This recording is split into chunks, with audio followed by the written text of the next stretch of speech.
Merci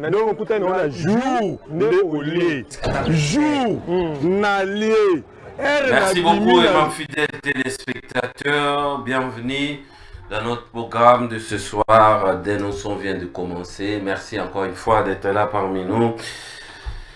Challenge Moussoso. Lelo Edali, mercredi. Batonio surtout assisi, remise et reprise.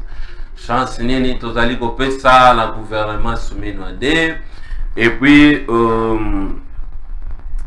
Nini, mission Nini Baeli, Yango 089 73 88 067. Na Kolembate Koib Saba Congolais, surtout que. Oh, chef Asali Casting, je m'excuse. Chef Asali Casting à Mabé, oui. Oh, chef Moko, oui. Oh, chef Asali Boy, oui. Problème exact. Nazali na bandel sou Koib Saba tous les lobby peut-être balanda qui bichote. Gouvernement sur les bimi et ça le roi mon peuple libum mais on a raté faut c'est la loi possible donc n'engagez ça boy tout compte à la face il y a ma proposition to bandika ko proposer pour choisir tenir les bimi oh grâce mi continue azali ministre ya jeunesse na biso to za eloko osala te to landa misala ndenge nini to pese to bise makambo ko sala nini ezali ko le kala niveau ya justice Constant Mutamba a lancé message Lilobanaye Asuka ministère public va signer les 10 ans mais Constant Mutamba lobi a lobi nini to kolanda yango émission oyo en direct opposition divisée rencontre ya bande ko opposition nini ezali caché derrière donc on parle na lisanga moko oyo balingi ba détruire république comme d'habitude bazali ko linga ko légitimement mis en place. Tandis que Bango, Bazali, Bato et Singeli va proposer. Est-ce que Zali a solo? Est-ce qu'il y a opposition?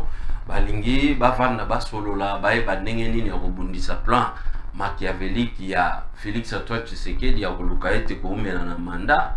Tokozwa ba détail wana na pokwa lelo. Antoine Boto, communicateur. Tozaki na lundi awa, tozaki na lundi. Lundi, tozaki na awa. Il y a communicateur et puis il y a une sacré cadre, il y a parti cher, il y a Mwamboka, monsieur l'administrateur Ntingi Poulou, le cerveau Pichou, interpellé aujourd'hui, Bakangiye, et arrestation arbitraire, encore une fois, où tozali ko déplorer. Dossier wane ezali nini, dossier wane ezali na niveau ya koloba ete Ndeko Antoine Botoko azali moko oya uti ko relayer. A relayer image o ezali na tela groupe na bango ba tetela il y a une dame au bozomo na une illustration il y a une dame o azali ko dénoncer plan il y a secrétaire général madame il y a secrétaire général il y a gouvernement o wapi bazali ko dénoncer que azali ko sala musala mabe alingite bato basale la chef de l'état campagne lui il a pris ces images na forum na bango ba tetela et puis il a dénoncé ndenge zalaka bato batie image bazali koni na groupe na bango ba tetela yezui a relayer ndenge bazalaka a commenter sur les images biso nyoso tozalaka na bitidi ya komona ete premier ministre kasali déclaration moko to relayer image to relayer ou ça to commenter plutôt. Mais Boni, ça fait belle lurette, Nazali ko interpeller le président pasteur Dieudonné Kamuleta, le président pasteur Nazali ko interpeller la justice élève une nation. Boni montako ko la la moki bosuye invitation te eloro te tant boko mané kuna bosala invitation mora lokuta. Oh, tobande ko invité à boye koya. Tobande ko monde ko koti ko lukae à boye koya ya on to lança qui a vu des recherches. C'est faux, c'est faux. Bah, si ko bo mapé mutu. Bozui mutu mbalama bo mapé. Vidéo ana pokire. Papi euti na groupe ya Sankuru. Tozali ko dénoncer encore une fois régime ya Félix Antoine Tshisekedi. Bato bazali ko condamner yango pourquoi parce que ngai moko makambo eya nazali ko yebisa ngo ba place nyo surtout ba kozwa yo invitation ya kasute donc et comme schéma moko boye oyo soki yo vandi kaka mbala moko o toana na mandat d'amener tokena invitation te eloko te place mutu asalaka eloko eyaka te nda parke eza wana mpona nini mutu so aye kofunda moto ezali koluka adresse koidentifie comme il faut comme il se doit après botindeli ba invitation soki 3 fois ye te à se présenter te que dit la loi pour appliquer loi. Mais vous avez des images. Oh, voilà, tout ça, pour illustrer les bino, pour l'axabino, la image, basali, pour dénoncer une dame, na policier, voilà, bazokisi, est en train de dénoncer madame, voilà, ma camonine, basali, pour ça. Mais comment expliquez-vous, soudain, malamoro, bozui, motobolobi, parce que, à commenter qui, sur vidéo, oh, le président donné comme l'État, cher pasteur. Le président Vonde, cher pasteur, naïbi que la justice soit là, bazali occupé par en fonction bozali ba pasteur, ba serviteur de Dieu.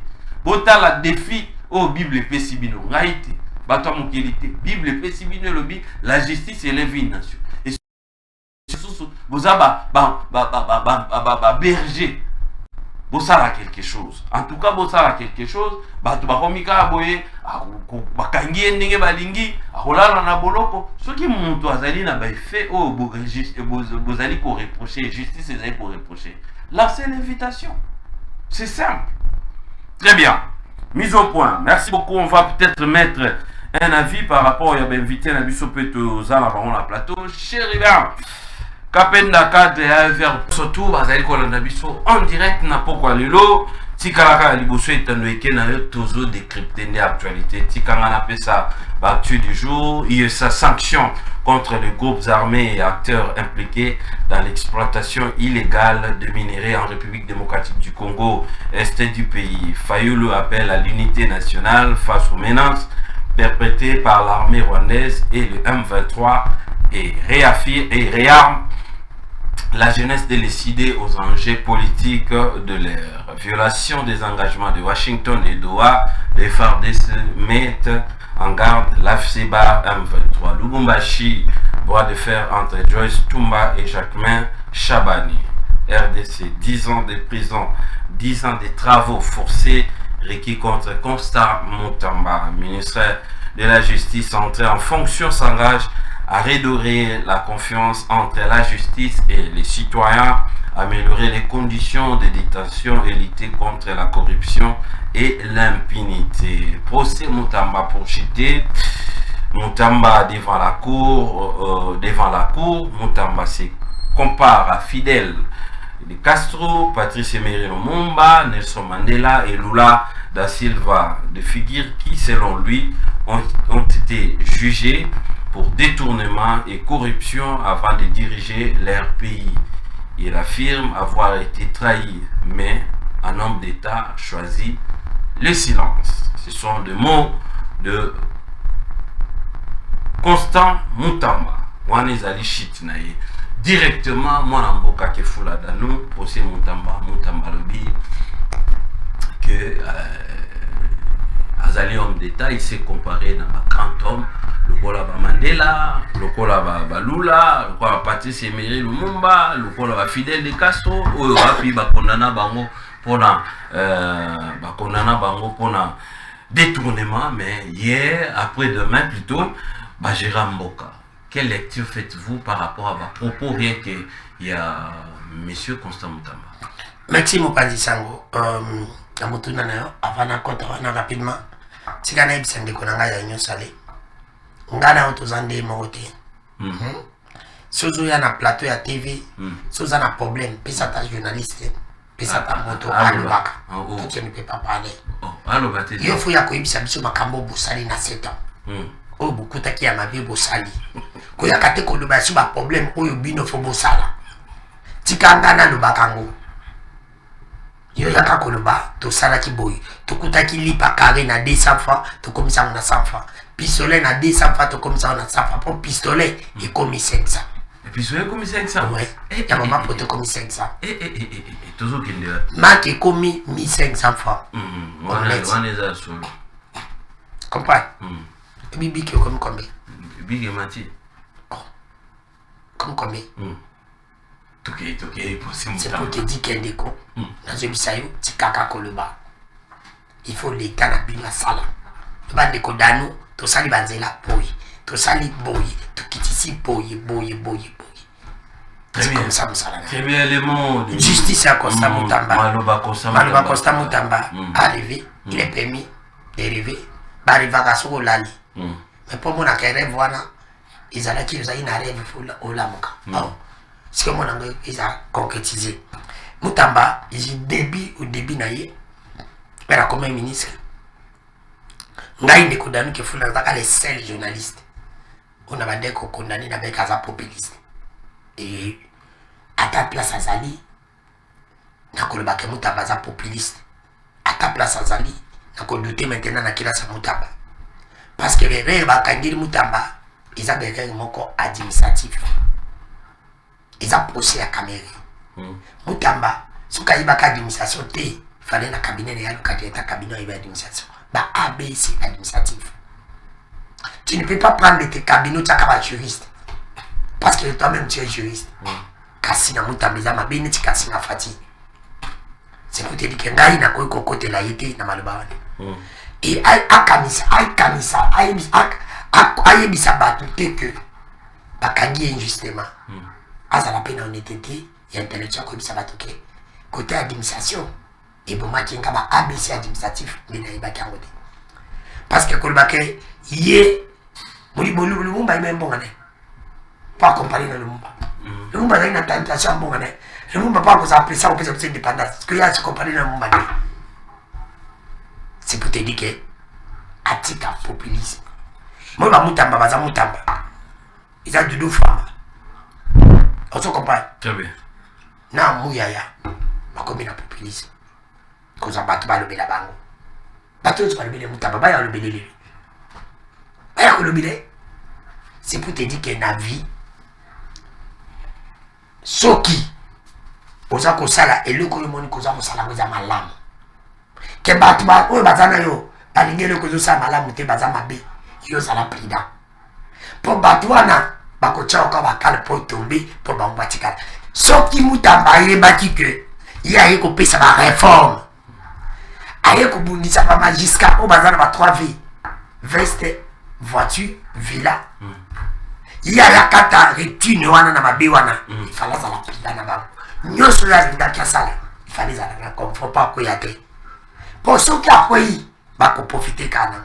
Très bien. C'est pour te dire Moutamba n'était passage. Très bien. Alors je commence même à douter l'intelligence de Moutamba. Très bien. Merci beaucoup, Mwanamboka Kifula Danou. Mwanamboka Cheribeka Penda, le monde de Constant Moutamba. Il se déclare d'être, il se compare peut-être na héros, na héros na biso, Fidel de Castro, Patrice Emery Lumumba, Nelson Mandela, ainsi de suite. Mais Alobi, un homme d'État a gardé silence, mais un jour à Roloba.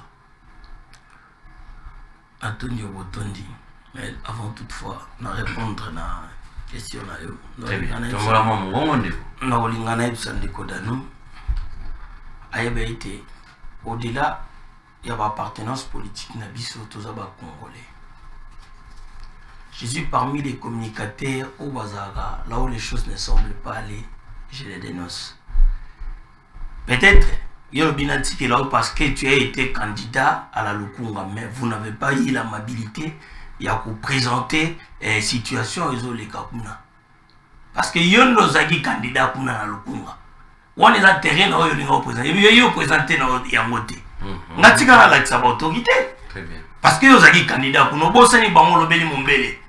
O lobeli paka juma. O lobeli kote kuno bosani ba oya yo. Même Kitambo, misika obotani o lobeli angote. Ngana lo naye awa na pesi mbote na bana mbinza parce que na on s'identifier kuna landi makanda selemba obumbu. A aussi identifié kuna. Je suis fier d'être un Binzatoko, appartenir à la Lukunga. Mais je suis candidat. Et je ne sais pas si je peux la postuler ou pas. Mais j'en parle pour le bien-être. Il y a des gens qui sont en milliers. C'est pourquoi j'en parle. Mais je suis candidat chez Delis Sanga. Entre parenthèses. Okay. Na dossier à Moutamba. Il est permis à tout le monde de rêver. Il a cité des illustres bato bazali grande personne o baleka ba héros national net ba Patrice Emi omoni na Congo bato batanga Lumumba netika na ba sentiment na ba et je te dis on se le dit Landry on peut pas citer le nom de Lumumba des gens qui avaient des probités morales élevées net ba Mutamba n'a pas lutté. Lumumba a lutté terriblement pour qu'il y ait l'indépendance. Il a souffert, il a sacrifié sa jeunesse. À côté on a pas sentiment. À côté on a Fidel Castro on a pas sentiment. Ce sont les gens qui ont lutté. Il ne peut pas citer Nelson Mandela. Nelson Mandela s'est inspiré de Patrice Emery Lumumba. Il faut lire l'histoire de Mandela. Il ne faut pas parler de cela brièvement. Lobi kaka oleki kaka boy. Tu te compares. Moutamba n'a pas lutté. A lutté nani. Azaki na Nojek na Kabila. Ils ont mangé avec Kabila. Quand il a fini à Yépe na Union Sacrée, à côté sous le gouvernement. Il n'a pas lutté comme nous qui étions Nakati à rassemblement. Tobanda au Tambola. A lutté. Il ne connaît pas la douleur où il y a lutte. On se comparait hier Nelson Mandela na Lumumba. Lumumba Betama, Lumumba a eu indépendance. Après indépendance, Babomi et Lissoussou a sacrifié jeunesse pour la Congo. Arrêtons d'être populisme et arrogant. C'est mauvais. Très bien. C'est ça qui est au côté. Très bien. Et puis dans nos lois, en réalité, Moutou a un casier judiciaire selon la loi. Pourquoi mon continent Mboko, il faudrait que tu réviser ou bien tu changer la constitution. Parce qu'il a déjà le casier judiciaire. C'est que la loi interdit. Mon temps postulé, tu as déjà contre ta prison. Il faut que le bénéfice.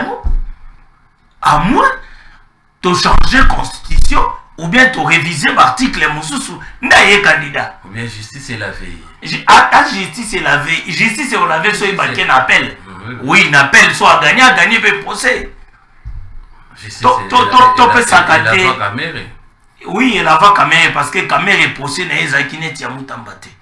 Notamment Ndekodano Outiko Loba et l'au moins madame. Au moins il y a un cabinet politique, ce qui détruit les Congo, c'est quoi? Parce que nous avons détruit l'administration. Quand Macron était venu ici, alors Bino Moko Boboma qui administration la Bino. Pourquoi l'administration? Administration de Yabaka, l'Andra Koti na Congo, l'Andra Bimi na Congo. Administration de Gagaka, Bachivi Yamboka, Etamboli Yamboka na Baelekoleki, n'est sa Kanzela. Mais nous avons tout politisé dans notre pays. Très bien. Dans les cabinets politiques, un des cabas du ministre, il doit être quelqu'un qui provient de l'administration. Comment ça va mettre avocat souvent? Si on va mettre avocat. Mouta sala droit. Et mettre avocat, Mouta sala droit, maîtriser l'administration. Très bien, merci beaucoup. Voilà Boka Chéribert. Voilà Boka Chéribert. Madame Jocelyne Alangi, s'il vous plaît, veuillez de rectifier thématique na Facebook. Vous voyez, on finit sa biso pamba kuna. Bon, il s'est un madame. Autographe no kuneza na koko makasi. S'il vous plaît. Vous avez qu'on a biso est belé et il faut qu'on lande là. Hein? So vous avez comment zala kimia, vous avez comment zala kimia. Lande là vraiment. Mon amboka kapenda Chéribin. Lelo déjà gouvernement remise et reprise clôture na Salami Lelo gouvernement soumis nade ba chance ces alinini et puis mission ni baenango. Je tiens à féliciter le président national, il y a Averpe Moïno Zangi wapi commune ba permettez ministre et intégration régionale hein et développement rural. Les lots à commune agriculture, ma chance ni tous les copies ça gouvernement soumis nade et puis mission ni majeure baena. Mission majeure est l'amélioration de la vie des Congolais. C'est ça la mission principale. Et il y a gouvernement ni en soi monde pour améliorer et puis pour développer des choses là. C'est ce qui est important. Mission au bango bakoye la ndé ngwana. Au moins na gouvernement na eleko eleki na gouvernement soumis no 1 soumis no a travaillé dans la contrainte belé. Par rapport à la guerre à l'est de la République, oui, et s'il était, mais qui quitte Mwanda, on va travailler dans la contrainte parce qu'il devait mobiliser des fonds pour pour nos efforts de guerre. Yango esala qui était gouvernement eninga na kamwa moki. Mais lokola tata mokonzi atali a dit ah maman abundi pona pour mobiliser les fonds pour na effort de guerre. Et puis et donc madame a doublé le salaire il y a pas militaire pour nous permettre ba vaillants soldats na biso ya Congo et FARDC babunda na ba wazalendo pour na ko protéger l'intégrité territoriale ya mboka na biso. Donc yango tata mokonzi atali alobi qu'on lui accorde encore une seconde chance. Après c'est sous chance pour battre comment le gouvernement pour travailler pour le profit des peuples congolais. Très bien. Et donc, mission majeure est allée amélioration. Mais donc, parce que le chef a raté, la côté casting, est-ce que bateau, la composition, dans les castings du chef de l'État, qu'on se le dise, ils ont un bateau. C'est juste quelques personnes. Mais l'équipe gouvernementale, ils ont toujours le même. La même plutôt. Ils ont toujours la même, cette équipe-là. Mais moi, personnellement, en tant que Congolais, ils ont un bateau sur le gouvernement, il fallait pas bima. Il y a des gens, oh, bon, au l'économie de Tombola Kamboka. À part l'économie, ils ont un ministère, oh, na cité. Ils ont un bateau, ils ont carrière dans le gouvernement. Jusqu'aujourd'hui, ils sont là. Dans le gouvernement, ça a carrière. On ne change pas de personnes, on change la nation. Pour que l'objet, moi, on a l'André à bénéficier. Moi, on a Danois à bénéficier. Moi, on a Chéribé à bénéficier.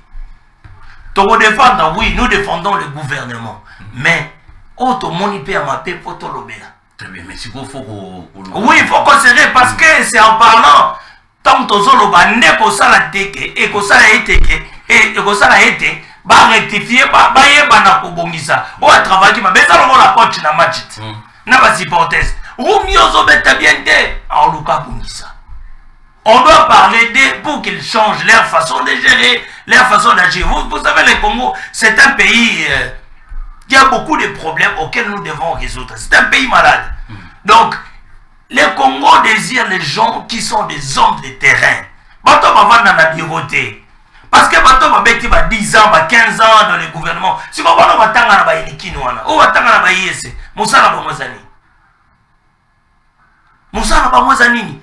Congo sana bato lo ba kaikomba, ba moindo nzangi, les gens qui descendent sur le terrain pour s'enquérir, ba pratique mouyaya avec la communication de proximité, la vulgarisation de l'accord.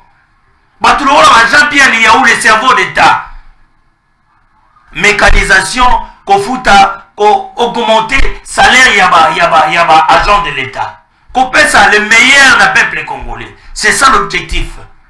Nous devons chercher des gens aussi on va travailler ma casse ma défense et sécurité pour sécuriser l'intégrité territoriale de notre pays et mettre fin à la guerre.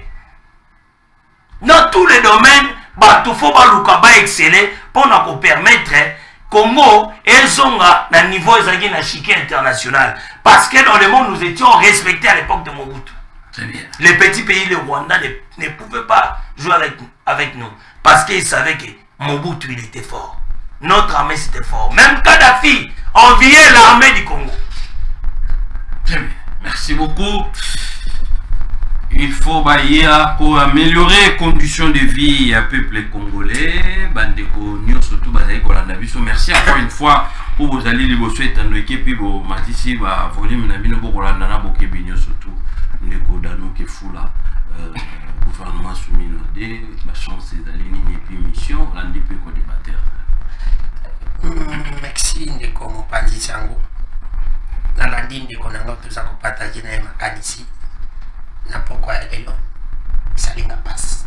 Mine déranger le makasi. D'abord ndeko afana kota wana na mécanano ko porter correction. Ok, ngai okoki ko réduire ngai te na niveau ya lukunga. Yango wana na motu na nga dano kifula. Journaliste onzamba na kana baanji. Na journaliste lukunga te.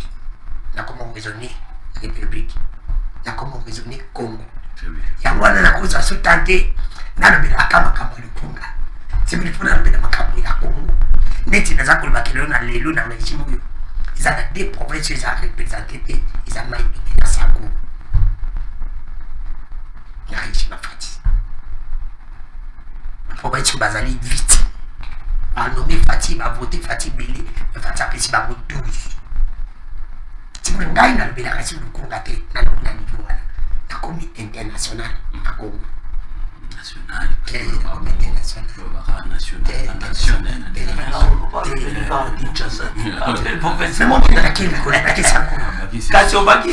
mais c'est pour te dire que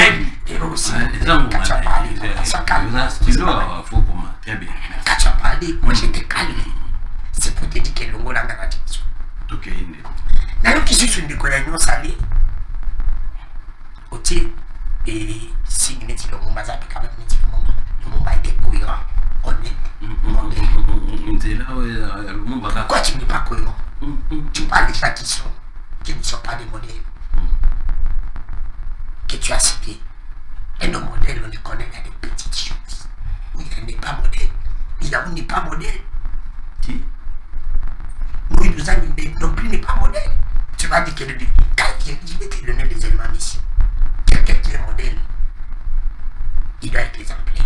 Où il y a des députés provinciaux, où il y a des députés nationaux, où il y a des ministres. Tout un modèle, c'est celui-là. 3 mythos. Ça a 3 lits qui il y a 3 mythos. Tu peux dire que il y a une promotion, promotion maintenant, il y a une classe. Pas du tout que il a été le plus intelligent. Quand on l'a nommé, il était devenu et il a été élu député national. Quand on l'a nommé ministre, pourquoi il dit non, pas moi. Où tu as pas tout ça? Pourquoi il a nazi? Mais c'est pour dire qu'il n'est pas modèle. Il n'est pas modèle. Non, il ne sert pas la nation, il sert lui et sa famille. Moi, tu parles de Liao. Liao qui a été kabiliste. Il a inventé Kabila. Il a mangé l'argent du Kabila. Il a fait tout pour Kabila. Aujourd'hui, il est qui se dit. Il a changé comment? Il est député national. Il est aussi ministre. Fonction publique, il a mis sur les gens comment? Chez moi, à ma île de Biladi, il y a un maçon matriculé. Si il y a un qui va se rassembler, attends, il y a eu ça. Non, ça fonction publique. Même si on a le Biladi, c'est même projet sur le sur des missions, il est amené le cinéma, où on parle de l'IA. Et bien, on parle de la fonction publique qui connaît la vie. Aussi, moi, il doit être. Je te parle. Moïse Zaghi qui a été avec El Katumbi, avec Pierre Numbi. Moïse Zaghi qui était ministre de l'enseignement et supérieur. Obina et Tandas. Nana Oliba qui est Tandas, ils ont rappelé entreprise, il y a l'État. Kaka est Moïse Zaghi. Comme il y a besoin de bâtir dans Tandas. Le Tandas, va pas tout faire un truc qui est dossier pour Tandas. Attends, Moïse Zaghi, incompétent à DG. Oh, Moïse et la dame l'a suivi. Pour appeler ça, dit madame, Moïse est parti.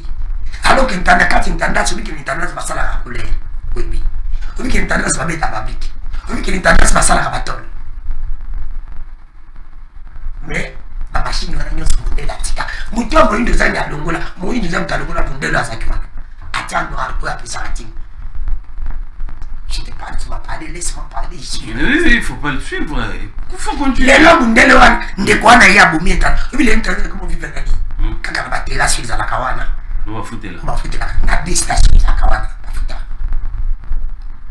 Mais tu vois, tu vas autre chose qu'on a tu laisses bien. C'est moi une date qui a laissé ce monsieur. Moi, il nous a dit, Bicho, LMD. LMD. Dans le niveau de LMD. Quel est le résultat? On a préparé pour une question. Ils ont calé dans les macaques qui se quittent dans les côtés à tenir la vie à Moïse de Zang. Place où il y a Moïse de Zang, ils ont mérité sa vie. Il a qui tue. Azabi qui tue. Na Moïse de Zang, il y a qui se quittent dans les côtés à tenir pour la vie. On a que Moïse de Zang, c'est qui se quittent non. D'ici qu'on doit chama ou il y a dans la place d'Angaï, agriculteur, pour la zone d'Angaï, fermier. Tu viens à plateau. Tu viens encore, tu dis que madame, tu as déjà blagué, tu as déjà. Tu sais que cette dame, c'est moi qui a eu quoi ma bonne machine, ma bonne c'est pas qui m'a corrompu. Tu ne sais pas. Je ne connais pas. Quoi, Mais je Congolais ne sont pas makoy comme. nalobi ba Congolais on va inconscient. Un Congolais sérieux comme Dani Kefula non. Cette dame on dit ba capitale ba passeport. Ouais bi que ngai il a une famille maman moi quand tu payes de mon année, fa que na endo, mon na sa passeport ta kufi. Alors qu'on ça comme passeport. Cette dame comme tu as allemand. A du contrat la biso na ba belge à 4 ba passeport. Alors que me dit que fa des fois biso ba passeport. Biso faut te payer 10 millions. Et de la tout ce qu'elle a. Vous avez 4 comptables, vous avez expliqué, c'est la dame, tu ne sais pas. Ah, mais je joue allemand. Oui. Après, c'est comptable, papa, là. Tu ne sais pas. Tu as mon petit bateau. Quoi? Mais pas tu m'as voyagé, tu m'as confié pour ma passeporter. Parce que ma carte il y a plus de 100 000 personnes qui sont déjà bloquées. Bloquées, tu dis qu'elle est incompétente. Et comment j'ai compétente? Toi, tu es plus compétent que ces gens là-bas. C'est une mission. C'est pour te dire que tu es à un plateau, tu es tout comme ça là-bas. Je sais qu'il n'a pas pu comprendre. Tu dis encore, tu dis Mouyaya. Il me semble que Mouyaya va briefer Moussalaka. C'est 5 ans, 54 demi de l'événement à chaque briefing. Il me semble. Briefing, il fallait faire 4 langues nationales. Parce que briefing est allé compte et rendu dans les Congolais. Les Congolais, tu vas à 4 langues. Soyez Lingala, Tiluba, Naki Congo. Mais briefing, ça est en français. Pour le moment, je suis mon maman Nunda. Elle est information. Maman Nunda, elle est ma briefing. On va s'en aller, il a interprété les choses. Normalement, il faut pas ça. Parce que tu m'as dit, 4 langues. Faut pas te bailler pas. Tu as compris? Mais ils ont fait proposition, donc ça n'a pas président, pas ministre. Moi, il y a pas peut-être. Ça m'a communiqué. Ça m'a communiqué, Bélé, tout le bazou Bélaï, Azobamba Tchakala. Aïe, bien côté. Chance mission ni le gouvernement soumis. C'est une chance ni le. Donc, il y a un gouvernement soumis. Mon frère, par le biais. Quelqu'un, un homme sérieux et honnête, c'est la personne qui respecte les choses où j'étais décidé. La parole, les. Félix Tshisekedi, qui est mon président, même si je n'avais pas voté, Alingi a confirmé la hypothèse, il y a question d'habitude, on a mis une fois, que Zoba, Azali Moto dans sa Corée, ça la likambo moko. Plusieurs fois, ça cause la mazouzou, ça cause des résultats différents. Qui s'était dit, aïe, qui s'habille sur que, cause la mokonzi na Congo, ils allaient synonyme, il y a un qui va dire que la kala, maman va dire que moi, on a la politique, qui est bonne politique, ça a le coup là. Tu es maman kanganga politicien. Parce que ça veut dire. Maman, c'est là que faut là. Maman kanganga politicien. Aïe singa. Au commission kanganga politicien. Si quand tu as boy. N'est la comme ça maman. Kanganga politicien. C'est que là ils ont qu'à compte même sur hypothèse voilà. Pourquoi je le dis? C'est qu'il nous avait dit vous et moi. Tout ça là, vraiment, mon il y a ouverture. La première chose. La deuxième chose, à ça qu'on réduit le gouvernement. Là, tu es d'accord avec moi. Moins de 50. La troisième chose, ça là, changement, il y a gouvernement. Mais je me suis dit, c'est qui dit, à ça, le déplacement, il y a pas ministre. Il n'a pas changé. Il a déplacé seulement des ministres de tout ça, de tomber Canada. Qui serait là comme les seuls dans le monde à déplacer, bâtonner, tiger, bouchon, qui serait dit. Yo, Tchakuna. Yo, Kendekuna. Yo, Kendekuna. Yo, Kendekuna. Mais à ce là, bâton va faire un résultat. Alors que. Mais faut qu'on reconnaisse peine de quoi. Nous, pour enrichir le logo Zolo, faut qu'on reconnaisse que beaucoup moins autant un peu moins mingi. Aussi ici le journalisme pour que ça la paix pour que ça la les seuls pays au monde où les gens sont intelligents pour travailler dans tous les postes mais ils sont incompétents de donner des résultats dans la porte ma piste au Congo. Et dans Congo à cause de la sali droit mais à ministre il y a santé à ministre agriculture à ministre sport carrément comme ça qui doit tambola maintenant les capacités après ça résultat place mais pas qui se dit que le cas ça a moto na katwa mosusu na remaiwe oyo Tshisekedi azwi kaka azali kolinga koconfirme bato complexe ya infériorité oyo baentraîneur ya République Bukati du Congo bazalaka nango na bajoueur eza epa Tshisekedi na moto ja compris ke Tshisekedi abande kozala koyamba nazaki faux gardien na bande okolo kokota avia président teta mazaka gardien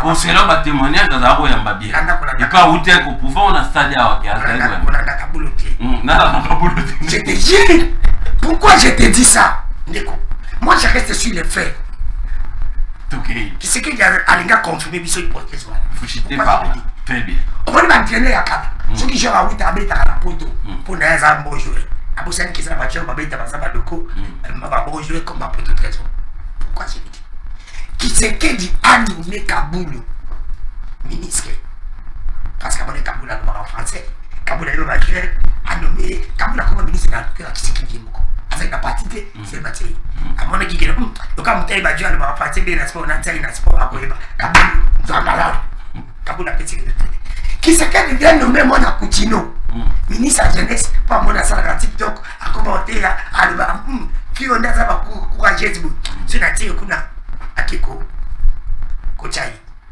complexe Tshisekedi vient tomber derrière la Kabila au Kabila vient dans Tshisekedi dans le tunnel et voilà Tshisekedi vient suivre son mec Kabila où il y a des coups les règles que pour la bango sur lui ministre à Jare famille il va zakka moi aussi Jare famille bacha ya ministère wala kaka mwana mwasi nana yebi tibino ministère ya Jare famille pesa kama mwana mwasi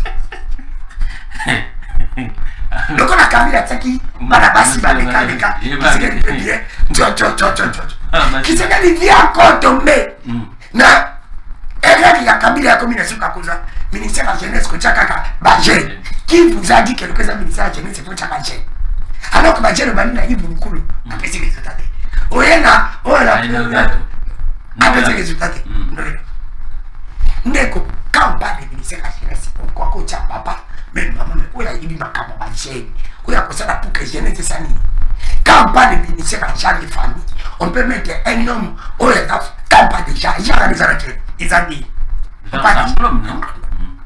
mais comment Tshisekedi lui là il sait pas très bien mon frère c'est pour te dire que Nathalie n'a pas fait Makamou il me dit non Tshisekedi continue toujours dans l'hypothèse de Batobaï que tellement Batobaï là qu'il tourne la vie à ce continue aux hommes ça va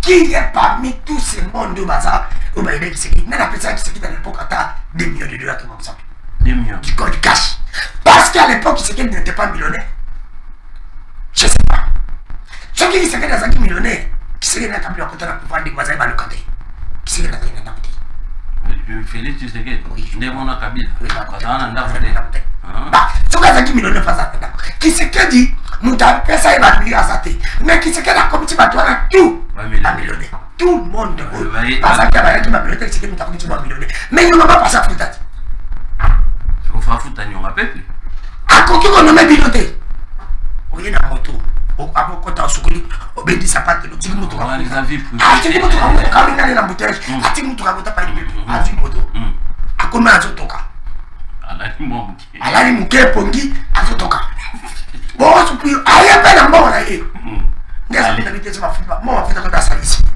ezokoka kofuta ekoma na fin du matin vous souffrez mais Tshisekedi pour vous nommer dans la plus grave Tshisekedi va nommer ministre de la justice azui na soit déjà société civile moto droit de l'homme mais maman na ye papa na ye bana ni bafanda na Suisse ye moko azali bana aye ministre de la justice ya Congo Tshisekedi veut cohésion nationale vo nommer déjà za province nazwi Grand Équateur nazwi Congo central province ya bango combien de ministres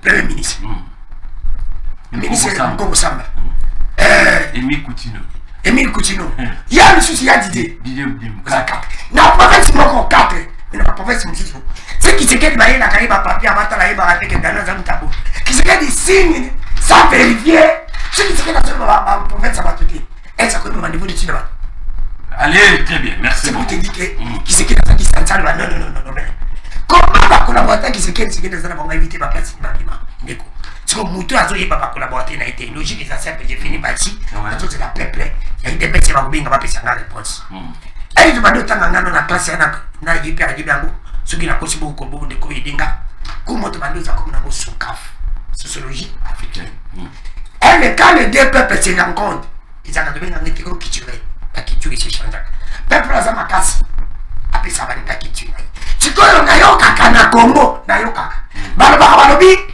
ba collaborateur qui se dit c'est le ministre pour aller quand ba ba bibi na yoka ka ba lobi que ba collaborateur qui se dit ba za ba incompétent mais ba qui se dit za compétent ba qui se dit za muibi te ba collaborateur za muiba non soki ba collaborateur qui se dit za muibi qui se dit za muibi te il faut qu'il se dit comme ça va collaborateur na iba c'est ça ça makasi soki qui se dit za faible il faut ba collaborateur qui se dit comme ça qui se dit muibi siko na bango nani o na banamba o mibale na bakoate ba kisekedi na kisekedi nani oyo aji kote ya mabe na fiati banga ou alors kisekedi na fiati ba koate ba tiki ke za mibi ou alors ba collaborateur kisekedi nde ba fiati kisekedi pas comme très bien merci bien no ko la ngai do pesa ngai réponse na yo pena zo zero pesa ngai ndo zangi akomi se toi comme muibi o baza muibi ou be muibi zangi akomi compétent compétent. Très bien, rapidement. Merci beaucoup, rapidement. Vous récupérez quelques minutes par rapport à recadrage et plutôt que dans la thématique. Allez, rapide.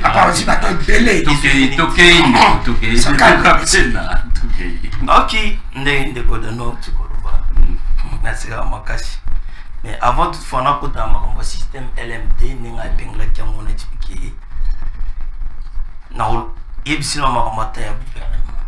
Quand le président a lobé Makamouya, après c'est ça qui est au nombre de oui, en bas qui gouvernement d'ouverture, sûrement il y aura des gens qui vont rejoindre l'équipe gouvernementale. À quoi qui sert premièrement, dans mon lobby taille, a réduit taille, il a réduit. Ministère de la recherche scientifique, ils ont existé pour ton information, peut-être validé.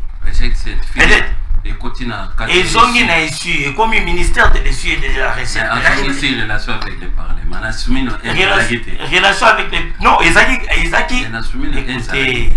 Ezaki 54 ministères. 54, Balongo les commis 53. Balongo les Moko. Pour dire que, va réduire, c'est la réduction, c'est la soustraction. Yo lingini. Donc il va réduire. Mais si le problème est que face à la réduction, la réduction c'est quoi? Et ça Bolongola, Nalingala. Il doit comprendre ça. Sauf que Nalingana dit Madano. Mais ça la calcul m'a dit Godano. Relation avec les parlements, ça va rater na soumino à 1. Et ça va quitter? Et ça va quitter. Et ça y banane. Papa, ministère est dans la élément. Nani ndeko nani Gilwando asali remise que président. Et ça va quitter la commune yo kanga ina zo peso élément tikati. Ozo tata tena. Ngai netan koko tinge loko anate les kala. Koko tinge loko anate les kala mto bate ya ba congolais. Relation avec le parlement na soumis na ça la quitter. Ezaki 54 ministère. Toko bimzongo na internet awo. Leo babomba kate. Ezaki 54 ministères. C'est ministre relation avec les parlements. 54 ministères. On a réduit. Malongoli recherche scientifique et tirali 53 ministères. Il y a le quoi qui est réduction. Il y a une réduction. C'est ça que je te dis. Au moins il y a une matique. Batangé nombre de ministères au Bakolongola. Là, et commis des baboussous. Mais réduction, s'il s'agit de réduction, on a réduit. Ata balongoli moko, ozaki na 4 mapa, balongoli lipa moko, etikali 3 mapa. Et la réduction, c'est ça. Ce n'est pas la multiplication, c'est la soustraction. C'est que vous devez comprendre, mon frère. Gouvernement d'ouverture, ça a permis à ce que, par sa limitation, le ministre Moussouba, Mekabongo côté Moussoussou. Oui, que président de la République, qu'on nomme un pouvoir discrétionnaire. Oh, yo bazo pese la constitution. Oh, yo dans nos PCT. Constitution née. Ils ont pese.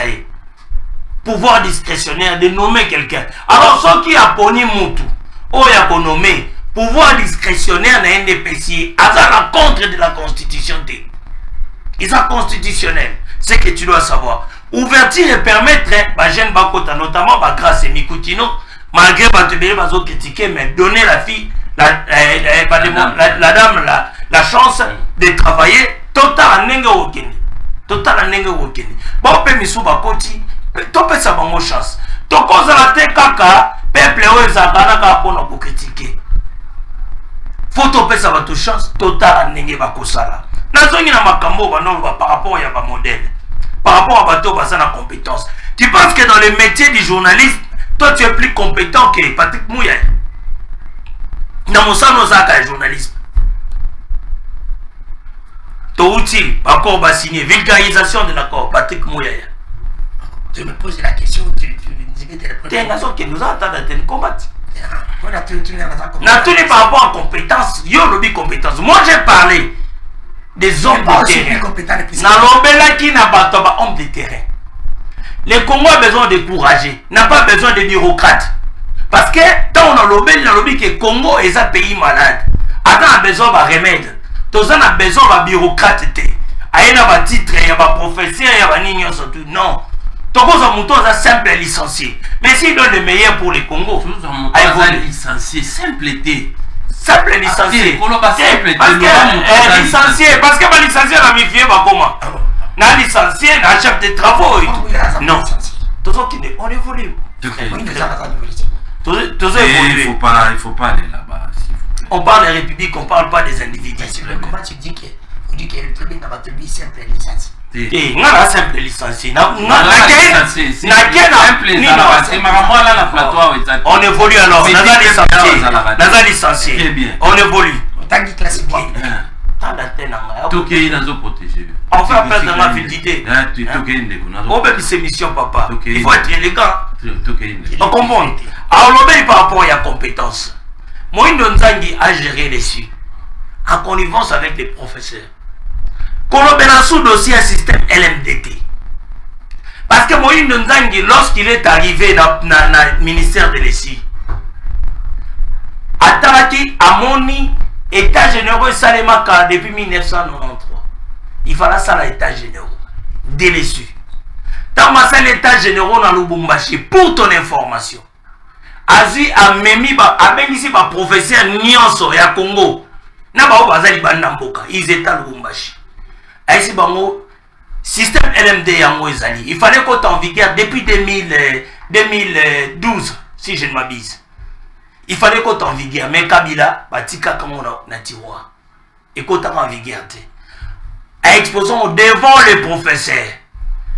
À la sebal na professeur. Ba professeur ba monde ba vota qui système LMD. Aucun professeur, ben un professeur monde devant Gaïa. Ce sont les professeurs qui ont opté pour le système LMD. L'État général va voter. Les mêmes professeurs de toutes les universités. Ba monde ba opté qui n'a pas chef de l'État dans le conseil des ministres et continue en vigueur. Aucun professeur à côté de le système LMD. Parce que cela a été approuvé par eux-mêmes. Et puis, dans le ministère de l'ESI, à même qui va réforme et belé. Il y a enseignement supérieur. Dans le logo est un nassovano. Au lobby que y est à l'omola qui mundele. Au contraire, celui qui a nommé les blancs, c'était Moïndo Nzangi. Okay. Son nom, il s'appelait Monsieur Philippe. Monsieur Philippe? Oui. Nana l'omola est bon, Monsieur Philippe. Il y a mon compte à moitié. Monsieur Philippe, parce qu'il mundele. Mais à comment il y a au monde mundela avec sa vision, na logique na ye. Mais l'ancien cadre au bazaki wana ya nini ya internat général banako ko sepela na été. Et comment dit guerre na bango. Abundi si Monsieur Philippe. Si Monsieur Philippe ne yo ba garantir na ba Jean Moïndo Nzangi akolongola pour nommer maman au azali wana. Na maman, na Monsieur Philippe le blanc dont il parle. Montanoma qui bango zaki Moïndo Nzangi. Pour la maintenir paix. Tellement noma qui mundele pour la cha ordre kuna parce que internet dans le lobby bilo bazolo que internet c'est ça qui bloque te aux alokuta. Il y a 2 semaines moi j'étais là à l'intendance. Na kende ota la terrain mo boy kuna na kati kota le zizi la pour la kocha ferme. Na kende ki kota la. Wana bato naza problème te. Moi j'étais là. Nazaki côté wa. Nga nazaki côté wana. On évolue. C'était Oza ta d'antenne na yokoloba. On évolue. Na ache mama wana, nde mama wana ya ko chatinia. Ache mama DG na directeur technique au bazaki wana bienvenue Bimbula. Ayebi ngai. Siko Moïno Nzangi nini abebisaki na tendance parce qu'il y a de cela 2 ans. Oh Moïno Nzangi azali sous-souté na ici. Pourquoi tu parles de Moïno Nzangi na Nino? Et puis on dit Moïno Nzangi azaki compétence na ye président de la République a se trompé qui compétence na ye zalaki na agriculture. Oui. Pour ton information, Moïno Nzangi c'est un chef de travaux de l'université de Grabin. Azal doctorant à l'est de la République. Il y a l'université de Grabin. Quand il a géré les Sud, a géré qui ont hasardé. Chef de l'État a eu profil à Moïno Nzangi parce que nous avons été avec lui au rassemblement. Donc, il le connaît très bien. Avant que le président de la République nomme quelqu'un, il y a un profil. Le service de travail a un profil. Et on va bien un pouvoir discrétionnaire. Dans la discrétion. C'est que vous devez comprendre. À gérer le développement rural, parce que c'est l'économie de développement. Pour ton information. Économie de développement. Il y a un ingérable pour développer le Congo. C'est pourquoi ton babema qui est na conférence au Vital Kamera organisée, il a parlé des plans de développement du Congo. Plan de développement est sous que ça qui en est 1955 ou 59. Si je ne m'abuse. Plan de développement. On a dit à Belge. Depuis on a tiré les acquis sous donc, ce qu'on a Azaki le développement rural, chef de l'État nous manque pas mbatté. Ayebi profil, naïe. Place à Bilanga, il œuvre beaucoup plus dans le domaine agricole. Sauf qu'il y a un tembe dans Bessi. Dans la vidéo, on a la question. Azan œuvre beaucoup plus dans ça. Dans le domaine agricole. Dans le domaine agricole, agro-pastoral. Très bien. C'est que vous devez comprendre. Allez, merci beaucoup. Moi, Namboka. J'ai tout à la moïne tu vas aussi mis la moïne recadrage sur recadrage. Rapidement, vous avez 5 minutes. Qu'est-ce qui se passe dans l'opposition? C'est de l'opposition, vous savez. Par rapport à votre position, je parle bien par rapport à votre position, vous vous opposez à un régime en place. Mais binomoro, vous allez diviser. Donc, parce que rencontre et on a les bandes, ils ont ligné ça, ils allaient pour un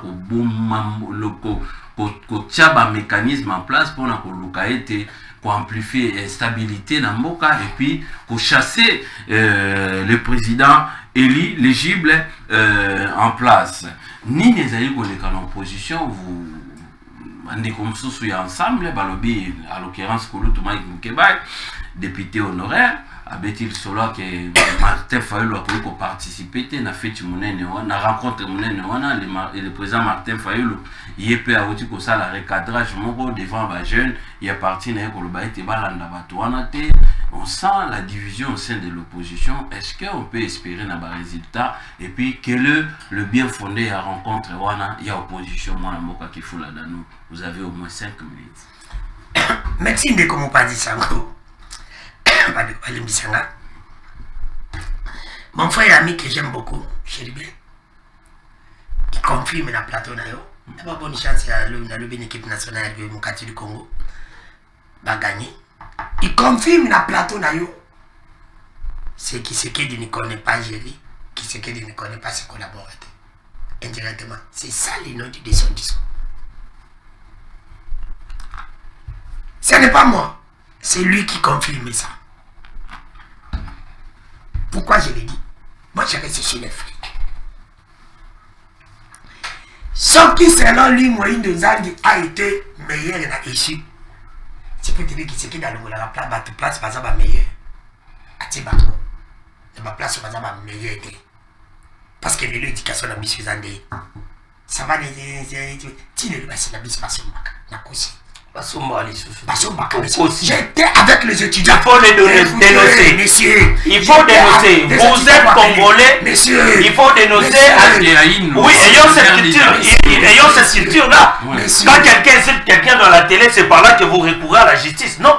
Quand vous voyez quelqu'un en tant que congolais, c'est interdit. Mais allez à la justice, instance compétente, allez. nazo senga ba étudiant baza kolanda biso. Quand les étudiants ne dénoncent pas, si on puisse entendre. Mais lui n'est plus ministre. Pourquoi l'acharnement à la personne de Moïno? Pendant qu'il n'est plus le ministre de l'Essu. Il y a une maman qui est là qui a fait déjà des ans. Très bien, merci beaucoup. Calmez-vous. Tu as parlé de Moïno. Vous avez 5 minutes. Oui, je ne on ne parle pas des individus, mais il me pousse à parler des individus. On va évoluer. On va évoluer de la sorte. Évoluons, s'il vous plaît. S'il vous plaît. Il a parlé de Moïno Zaki, la Russie. Il confirme encore ici que Moïno Zaki n'est pas un mauvais politicien et Moïno Zaki lui-même aussi ne connaît pas ce qu'il fait. C'est ce qu'il a dit, indirectement. Collaborateur Moïno Zaki confirme que Moïno Zaki le connaît. Comment Moïno Zaki peut nommer un blanc où il a récupéré sa résultat? C'est parce que les Congolais au bassin de la Ligue blanche battent pression. Un ministre titulaire a diminué la pression aux Congolais à nommer le bouton de Kazamé. Pas de savoir les Congolais. Mutaloka Kongo fa. C'est Mutala Zaki qui devrait être le président.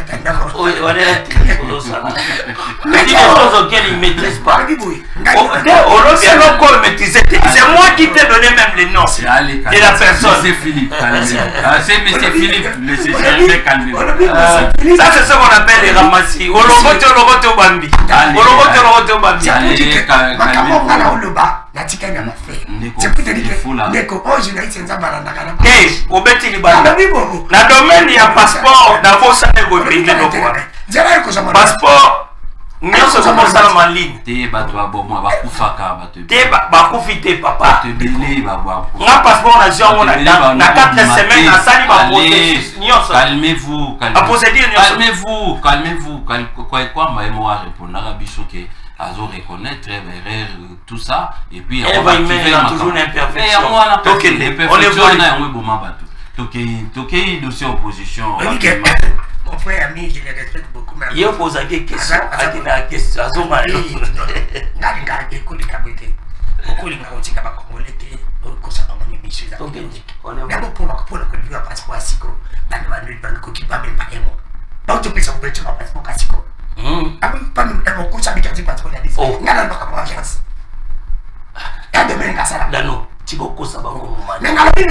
Il y a des Congolais qui ont eu des passeports. Papa, tu comprends ça, mon frère fils Kangodi, Anna.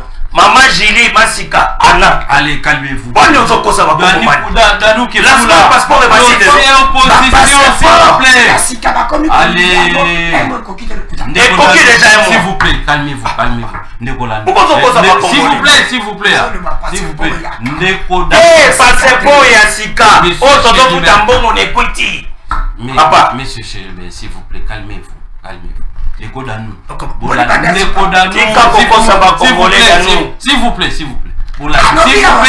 vous plaît. Landa dans la pression,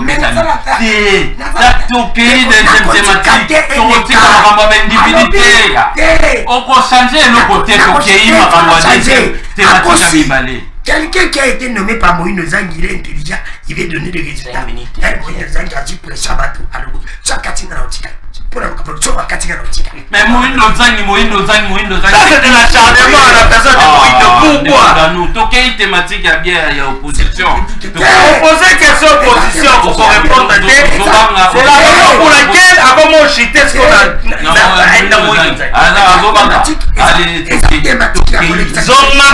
Opposition, papa. Il nomme les gens par sentiment. Non. Oui. Calmez-vous aussi. Il va tout éviter. Il dit encore, il dit que na kaye moka kesi d'abord qui s'est dans na développeur rural pour appeler ça résultat il va bien. Comment un développeur rural mon frère tu es congolais comme moi développement rural à Congo ne vous disait tout le moment de candu dans moment de kamapa aye bini ni makambo la Moïno Zaki c'est pour te dire que zéro et qui s'est dit et Moïno Zaki ba kuma wana kaka batu babete bakuna zero bakwa la musi. Mais je ne confirme pas. Donc, à Baldopo, à Zara, à Wazalindu, à Zara Subatinaye, je ne confirme pas. Il y a un comment. Parce que ma vie n'a chance. Ok, je ne confirme pas. Je le dis, je ne confirme pas. oyo dinasi nabalana napesi mpe motema sur le silence moyindo ozali toke na makambo etali ndekazali ndaka na kota na opposition mpo monake là sa position neza pasi ya besoin na vie il faut qu'on reconnaisse nga nazo reconnaître komba mokibai alekinga tina boya mnaza mtaba bi komba mokibai asalinga msala mokibai ipe pas à reconnaître ya reconnaître komba faili ou faili la sali mokibai na sala mokibai na faili bana komba mode na Congo les deux tozana l'unité ils a failli mon opposition Congo ceux qui ont beau faire les gens qui ont biloko fait ça qui ati mafuta ati oignon ati poireau opposition ni côté Congo voilà ça bon opposition mon frère tous les moments fallu la salle l'idée la opposition on ne peut pas que ça la concerne la opposition sans faillir il y a du ça à l'époque ça papa qui s'est quitté tina wezati tina la wezati donc c'est pour te dire que les lots d'opposition par exemple Kabila donc Fayulu Kabila Katumbi Asexanga Bafabi Jongo Bamatata Yana Sina c'est eux qui connaissent dans le Mokena Mokala Kete c'est eux qui connaissent les types pour nous Nugate Zate et ça la mélo c'est qui goûte mais oui Anna Poite t'as pas dit qu'on a fait la public lui fasse pas comment on a 2028 va comment pas bon on a fait la comment le candidat est-ce que les mêmes va ça candidat peut assurer pas prédicat évidemment c'est pour te dire qu'un déco pas ça va pas tu opposition faut ça dans temps il faut tout ça là il tout sangana na 2028 tout bien na qui c'est qui dit na bato na ça n'a pas séparation qui c'est que na sali biso mabe mingi kolika Kabila tu sais que oui Kisekedi asali ma on peut me dire Kisekedi asali ma baby Jean Mabé à Kisekedi Kangisi Ango en bloc Tiago pendant 18 ans on dit que les lots qui Kabila a très bien travaillé depuis ce que Kisekedi pas travailler bah il faut opposition et ça soit début à mandat ya Kabila na 7 heures début à mandat ya Kabila au Kabila sala na début à mandat ya Kisekedi Kabila sali na début à mandat na ye asangisi Congo ezaki divisé na début ya mandat na apesi biso ba banque na début ya mandat na ye apesi biso ba réseau téléphonique oyo etikala te azwaka mbo Kisekedi soki azwaki mboka neti Kisekedi na début ya mandat na ye divisé ezenga loke tokomi ekenda tokomi na 24 provinces des provinces za maboko biso très bien vous citez un peu c'est pour te dire que bino bandeko ya no sacré bozala na honnêteté intellectuelle ya korekonnaître bato yango na kosenga na Katumbi Kabila Sesanga Fayulu basala na unité basanga etere na bango ezala Congo bayokana bazala ini pour que soki etoke na dialogue pour que soki na mata akita abaluka na mabili ali ya dongo neti walisanga sisa kobida sisanga te kisiki na kosala dialogue akosala dialogue te po ya lingi akosala dialogue parce qu'il est contre la dialogue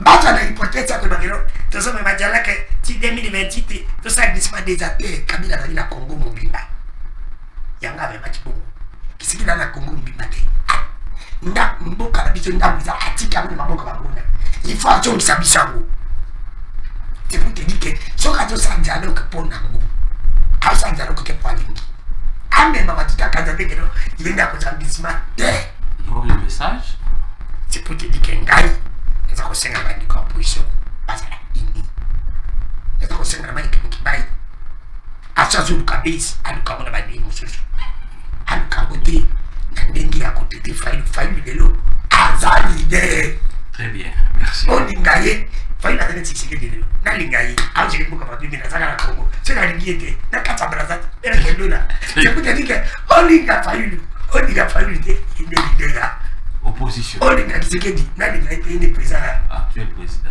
attends je vais monsieur Kapena Chéribin pour rencontrer opposition bien vous avez comment on a ndenge et puis ba révélation ezali nini na rencontre wana ya opposition peuple a simba nini na kolanda pe oyo mwana mboka dano auti ko étaler na place publique atundi mwana mboka bateau qui nous sont, ce sont les gens qui ont détruit la République hier. Il y a pas Tu as eu plus de 15 minutes, la place à 5 minutes. Ok, il est couché. Donc, bateau pour moi qui m'a lobby, pour moi, va contre la République. Mais, dans le condamné, va propos mon Kébaï, parce que mon Kébaï, ils ont vu dans la République démocratique du Congo. Ils ont montré surtout à la liberté d'opinion, liberté d'expression et la Koloba. Mais, Martin Fayulu, à sa leader quand même, nous reconnaissons la lutte de Martin Fayulu. C'est quelqu'un qui a lutté.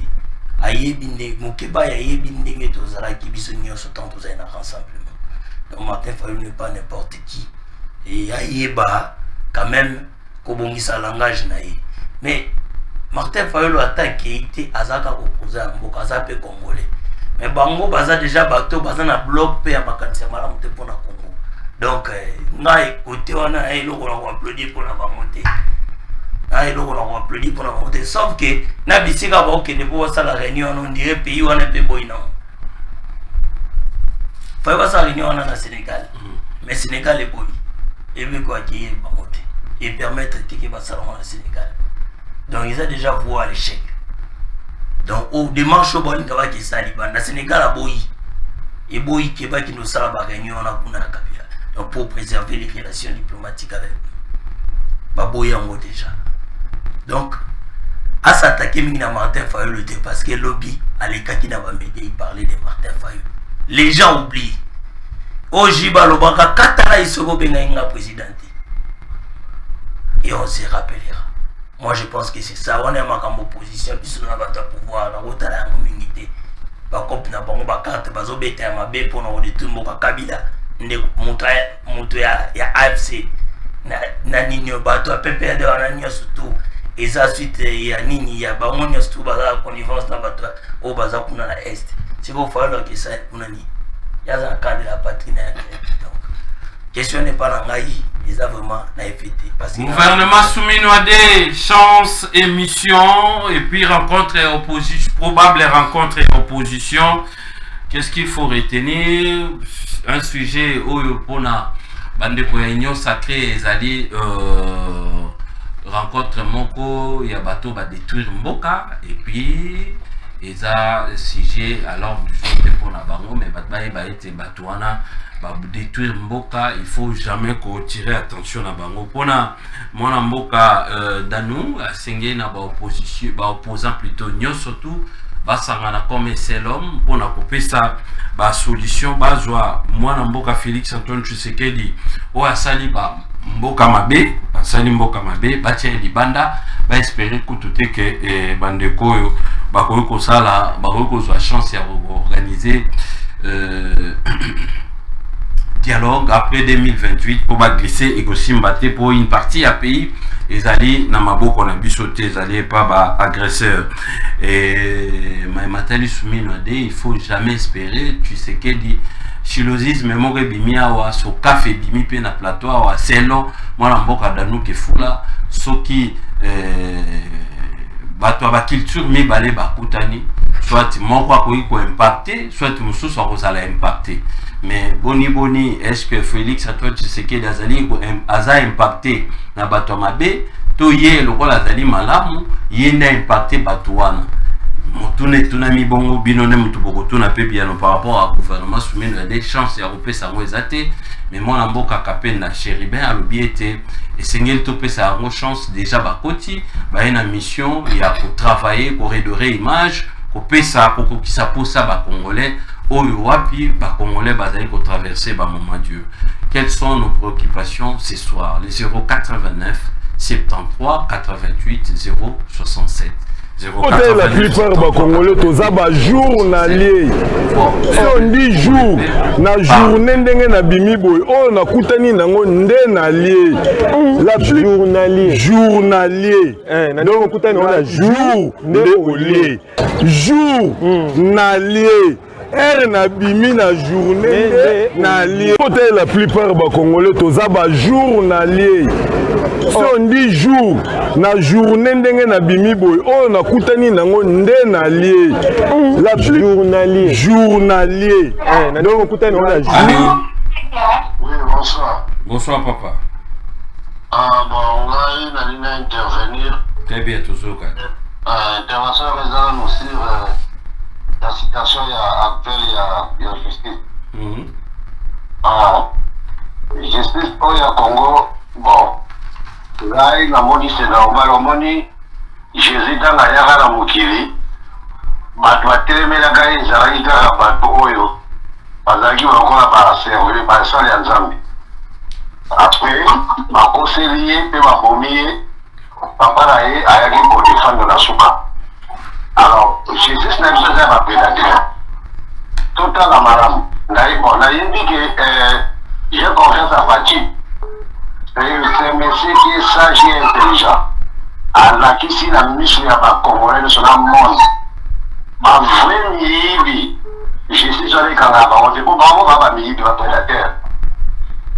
Lokola c'est quoi le Fatih qui va passer dans la stéphane Basta. Ah, on sait que c'est Fatih le roi Nzambi, Fatih n'est pas comme la texte. Ma prédateur, wana, bazali, ma mille, du tout, je suis sur la Naka. Ezara ma belle monde du magistrat au côté il y a RDC. Patatala va mi bila déjà na sécurité. Ba volé. Moni famille do ba yiba ba benga ba wote. Mbongo eza. Siko mo gaba moto mbongo ezali. Mais on va to mbongo mola la te, ba tambola ga. To yiba ga, to lianga to kaboli to réfléchir na stima. On a. Très bien, merci beaucoup. 089. Allô, bonsoir. Bonsoir, Décorrigas depuis commune à Mongafula. Bonsoir à l'invité. Merci, Décorrigas. Premièrement, nous avons dénoncé nous bavir au moko ya bagir bazosala au revoir Kinshasa na Congo central là.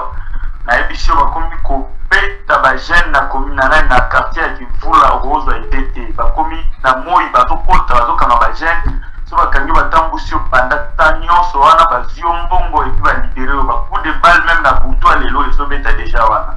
Alors si mambo ya gouvernement soumis no ade tolobaka yango mpe toloba yango déjà casting eza na be ye moko monsieur Félix Tshisekedi ayebi nini azoluka mpona biso tozasuna eloko toyokonsidere na te parce que tomoi na biso changement te sur babiloko asali wana eza biloko ya copinage ye azosala wana tozo espérer biso ba congolais to memaye malembe tina 2028 même soka che dauphin akoleka te même soka che troisième pied au batiaka moi logo mo ya suspect to kolandira de près grâce à Tshisekedi na patu na nyonso bazala en dehors ya mboka oyo légalement.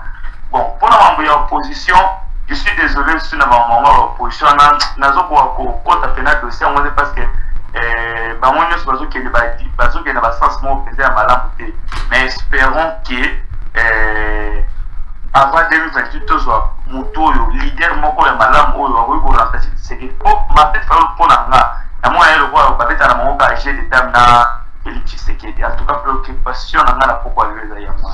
Très bien, merci beaucoup Décorrigas, c'est très gentil. Allô, bonsoir. Très bien, tu mieux volume nayo et puis s'éloigner moquet n'étando eke ndeko dano kefula ndeko Chéribin Kapenda na pokwa lelo nde tozali kosola tosolo na bango ba préoccupation na biso tozali koyoka. Allô, bonsoir. Allô. Papa journaliste eza pasi mpona mboka na ngai eza pasi mpona président Fatima Ouattara vraiment mpona ngai c'est la vérité.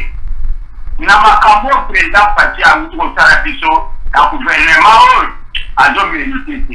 Ça je veux dire pourquoi. Un pays doit chercher son devenir. Et le devenir d'un pays, c'est la recherche scientifique. Et mon président, donc il regarde à droite, à gauche, devant, derrière. Pour lui, il faut écarter la recherche scientifique. Quelle médiocrité! Quelle médiocrité! En tout cas, c'est triste. Et puis grave encore. en train de s'enfoncer. Et il ne veut pas du dialogue. Mais il y a des limites. Je vous assure, ce côté là, c'est en côté. Les deux provinces, voilà, balkanisation est arrêtée. Balkanisation qui est arrêtée, toujours les peuples sont à communiquer. C'est que prendre en charge rapidement. Je vous dis, c'est une prophétie. Rapidement, le Congolais réveillez-vous. Vous êtes en train de dormir, le pays est parti. On est en train de nous endormir. On est en train de nous endormir, réveillez-vous. Donc vous êtes tous les malheurs, donc vous m'avez pas. Tous les cérémonies que vous sont morts à la suite au Kennedy. Toujours les vieux pour la nini. Toujours les vieux pour la nini, tout la mouka. Très bien, merci beaucoup. 0 89 73 88 067 Souminoadé et puis rencontre et opposition 0 vous avez koyoka ba préoccupation na bino. Allô, bonsoir. Oui, allô, bonsoir monsieur Vandé, bonsoir. Oui, merci. Na bien pour la propos ya justice à mon cannabis. Très bien. Pourquoi justice ya mon cannabis ezabou ezate na okufa? On a propos ya procès ya Costa Mouta. Comment vous voulez vous condamner mutu mongo esali? Mais bien vous voulez vous condamner pourtant ba te payer ba liba ba mongo baza comme ça na gouvernement ba travailler mais ba sali vous condamner mutu mongo esali. Par rapport à gouvernement, biso etali wa Congolais ba jeune de gouvernement o ya Fatou tozela ki a monter, il est mal monter concerné dans mon biso ti. Banda Fatou va pouvoir coller le gouvernement et le comment on change chacun. Les autres tini ba on va ça là ba mu wa ça mais si on voit ba mtoa de famille ni aussi kana. Ba ba ki Fatou ta joue pas qu'on a mo ka o en équipe ça on dit parce que nous a déjà toujours se mobiliser en équipe ça on t.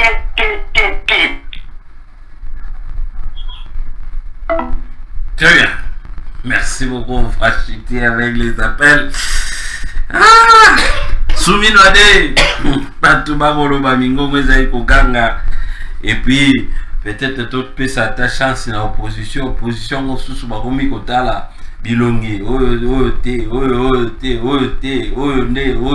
côté composition, gouvernement, Salami, c'est tout un problème. Peut-être que Totala, le Lengue Kani, Mboka, Ezali, Kokende lobby, bah, Toro, Bazaï, ko espérer que moi, solution que vous avez côté opposition, Tala Ndeko Katumbi, Tala Ndeko Kabila, Tala Ndeko Sesanga, Tala Ndeko Kabila, Sesanga, Bandeko Wana, Franck Diongo, Bandeko Wana, Nyon surtout, va comme se comporter. Peuple peut-être à le qui que espoir na bango ezali beaucoup plus na bandeko kefula bandeko wana nyonso basangani ba rejoindre des causes mais lelo ko sanga bango komi problème et combien sérieux problème koto faula lo babalanda bango te koto kuna balobi boy ça devient un peu compliqué. Merci encore une fois na ba réaction na biso nyonso surtout na popa lelo une transition rapidement et puis on se retrouve pour tout clôturer émission de biso popa lelo. La plupart des Congolais, tous les journaliers. Si on dit jour, na journée na bimiboy, on a koutani nango ndenalier. La journalier. Journalier. Donc koutani on a jour ndéolier. Jour nalier. Na bimi na journée na lié. La plupart des Congolais, tous les journalier. Si on dit jour, na journée na bimi boy, on a koutani nango ndenalier. La journalier. Journalier. Donc koutani on a jour ndéolier. Allié. Merci beaucoup aux très chers fidèles téléspectateurs. Merci, nous sommes en direct. Comprenez que je tiens encore une fois à signaler que vous, le peuple congolais, nous, le peuple congolais, nous avons une part des responsabilités. Notre part des responsabilités est allée tellement makasi et n'a qu'à rappeler Froiseau Balobaka à chaque fois que un peuple montant n'engendre que des dirigeants lourds. En réaction, rapidement, les réactions de téléspectateurs, il y a quand même des conseils par rapport à ce qui se passe dans la justice. Na Maïmatali, gouvernement soumis à des Mouamboka Kefoladam. merci mopanzi sango nayoki population bapele koti population mingi balekisi ke baa na kanda ya Kisekedi me nakosenga na population akoma neti peuple angolais aza conscience atika kolanda magoda atika kolanda ba légende atika kolanda distraction ya musique akoma serveur contre Baptiste comédien peuple congolais fa fongola mission akoma serveur contre Baptiste comédien akoma serveur contre ba musicien akoma serveur contre ba pasteur akoma serveur contre ba politicien parce que baza ba leader d'opinion nakoba sapi 5e ou 4e comme appelle serveur contre biso ba journaliste. Très bien. Parce que tous les leaders d'opinion oyo bango balanda ka biso to ibisa bango vérité réalité parce que le pays va très mal. Kobonga izani timvula izani timoi iya kapona batu nyonso ebeta kapona batu nyonso soki to bongi biso nyonso to bonga magi to bonga de mokote meto bonga. Alors peuple face à la sévère lipeki mati kurizate maizate ba manifester ba bimananzela ba dirigeant à Congo ba saneti peuple congolais yo kana fimbo ba dirigeant à Congo pe ba yo kana balabala to le kisaka kabila awa na parler peuple qui ngwa do na bana katena national donc c'est que du peuple yo kisaide merci la peuple. Très bien. Un mot par rapport à ton frère un mot par rapport à mon frère Antoine Botoko. Antoine Botoko. Je l'ai toujours dit que notre justice a un problème. Je vais demander à mon toit Kandisi que la personne des co-communicateurs. Mais c'est Jean-Albert Ekumbaki. Jean-Albert Ekumbaki, secrétaire général du gouvernement central. Il y a gouvernement central. Je pense que au Kandisi, ce qui est réellement Kendeko a salué ça mais pena za ko interpeller tata moko sikolo ba jeune wana nyonso na bandeko yo ba jeune ba papa moyen ba bazobunda ba olobela yo ba koza ta passeport rouge te ke ba makamu susu pona bango ko makate to certificat vina ba pona yo régime na yo mais pourquoi bo kanga ce qui bo meka kanga bango boy neti ba bato yo bazata ni le côté alors biso basi bossa bisonde c'est pour te dire que bazako mérité les fisqués bazan ba passeport rouge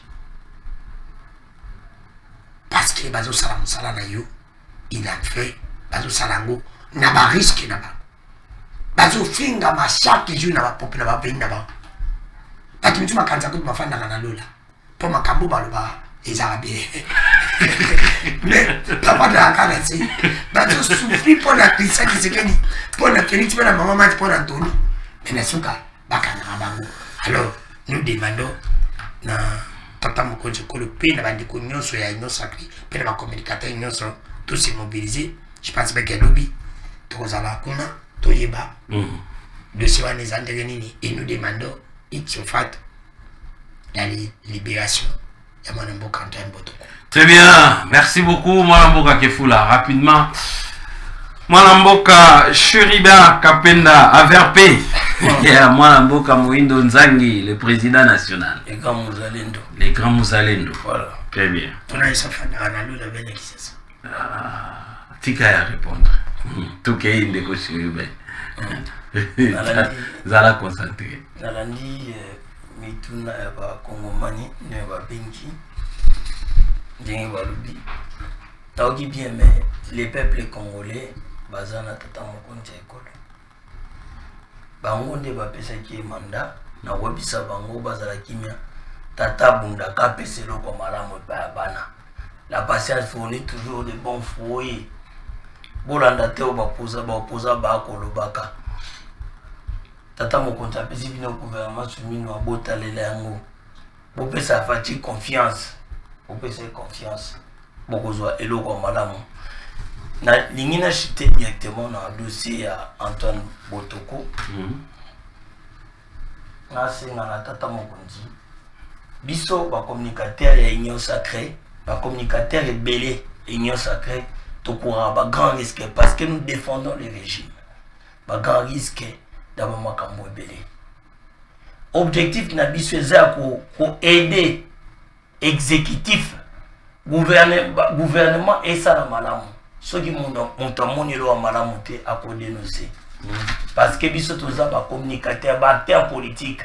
Biso nde ba tutokindaka ko s'attirer na situation en population pe situation makambo ndenge zotambola na mboka pona ko informer et permettre ba ministre gouvernement ba baza autour wa tata mokonzi ba bana ko sa malamu pour l'évolution de notre pays. J'ai toujours dit on ne change pas les gens mais ba dukaraba bongisa mboka pona lobi mutunya surtout à bénéficier nango. L'autre moni ba koko mususu ya ba famille montpoutiste bazo souffrir parce qu'ils n'avaient pas voulu changer le pays. Antoine Botoko aza moninga na biso. Aza moninga na biso acteur politique ou ya parti ya Ligue des serviteurs ya PCA Tingi Pululu. Tozala kanaye. Lelo ili Antoine lobby pe kozala biso. Biso nyonso lobby to kozala na toyeba to sankiri. Mais eloko ndeko dano uti koloba. Biso bato union sacrée, il faut koluka moyen ya ko sécuriser ba communicateur d'une manière ou d'une autre. Parce que nenge azole kazo défendre tata mokonzi ekolo eza pona bolingwa motema nde aka ko défendre te pona ba sentiment ou bien en guise de quelque chose ou bien bon côté yango to sengi tata mokonzi o s'impliquer personnellement na dossier o Antoine Botoko na tondi botondi. Très bien, merci beaucoup les grands Muzalendo Monamoka Kapina.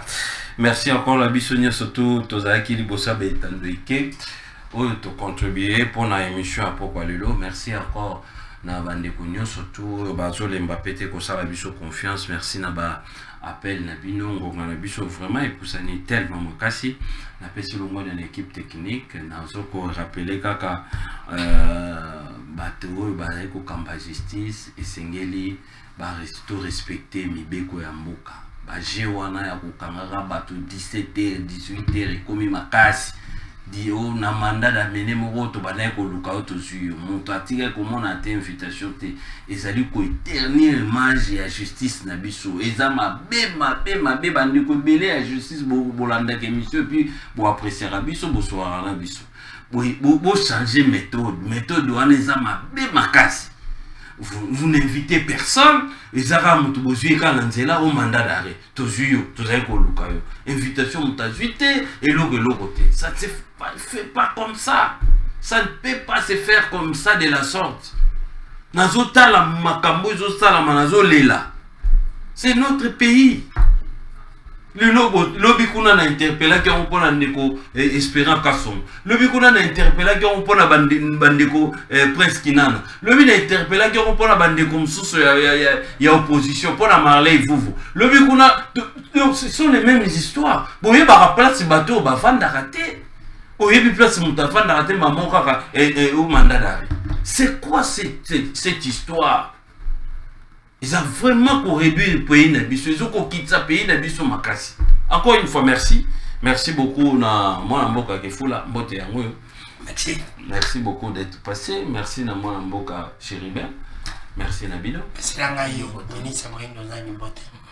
Ibisai cette fois-ci atia ce combo na itatia combo na yo. Très bien, monsieur ici.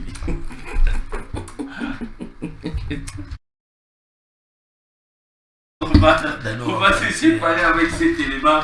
Remise et reprise entre le vice-ministre de l'Éducation nationale et de la nouvelle citoyenneté sortant et entrant, Théodore Kazali Mouaïla, et le président du regroupement AA Barcé. Remise et reprise de Salamelelo, Mote Nabaïnio, surtout Bakoti, président Théodore, encore une fois, félicitations. Nego Koti, ça a quand même quelque chose, tout simplement Madame Malou. Harmonie ezala po toyebi ke ba ministère oyo ezala na ba vice ministre ezala bagarre. Nous vous encourageons, président Théodore. Merci beaucoup. Véhicule officiel.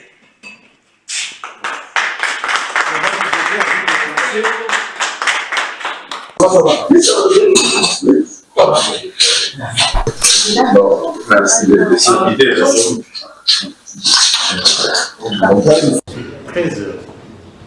très heureux de rencontrer quelqu'un que je connais. La personne avec qui aujourd'hui tu resteras toujours dans l'histoire. Pour répondre à l'appel du chef de l'État, afin de retrouver le pouvoir que nous avons. Je vous dis grandement merci pour l'accueil. Merci à vous personnellement. Merci à son Excellence Aminata.